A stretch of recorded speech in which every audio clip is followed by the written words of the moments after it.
Again, as State Representative Aundré Bumgardner, I have the deep honor and privilege of representing our southeastern corner, Groton, Mystic, and Stonington.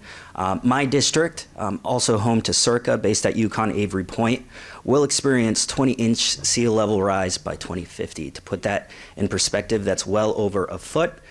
During high tides in Mystic, we are already seeing water inundating small businesses, homes. This is absolutely a new normal, should be a call to action to any individual that has the privilege of representing that constituency. But I know I'm not alone in seeing those rising tides. So are folks representing Greenwich, New Haven, Bridgeport, our entire coastlines, our watersheds, Hartford, which is having a devastating impact on agriculture in our state. It's impacting every single sector. And what are we doing up here? We're dragging our feet. We're forming working groups. And that's okay, right? But as, amen, as the good Vice Chair, Rep. Palm, and by the say, I just have to give her let's all give her a huge round of applause for not just her steadfast leadership on 5004, but reminding us each and every day that we must act now, that we must continue building coalitions. You know, I was so impressed by the fact that she made it abundantly clear to all of us that organizations like CBIA are integral to ensuring that this legislation passes in the building. And I would respectfully ask my colleagues on the other side of the aisle to consider co-sponsoring 5004, because not only is this a speaker's priority bill, but this is really a bill that any individual in this building should support, irrespective of party labels. This is much more carrot, as the good vice chair stated, than stick.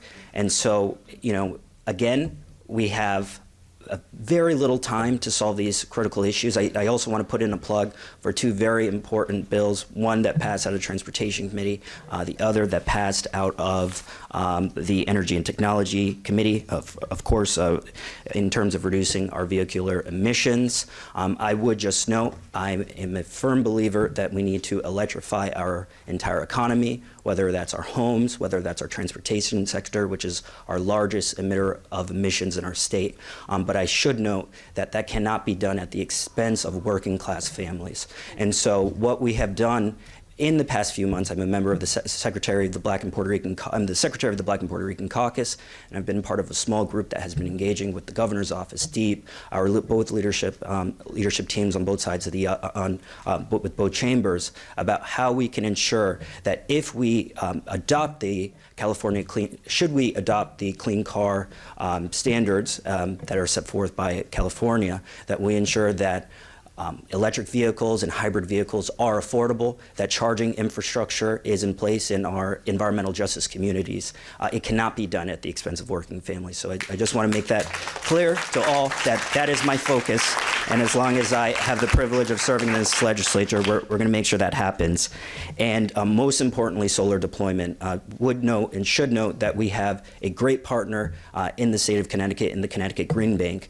And we should all be looking a little closer in terms of what will be coming out of that solar bill, making sure that we have the capacity to deploy solar at our schools, on our rooftops, on our parking lots, making sure that working families can afford to build it, to site it on their homes as well.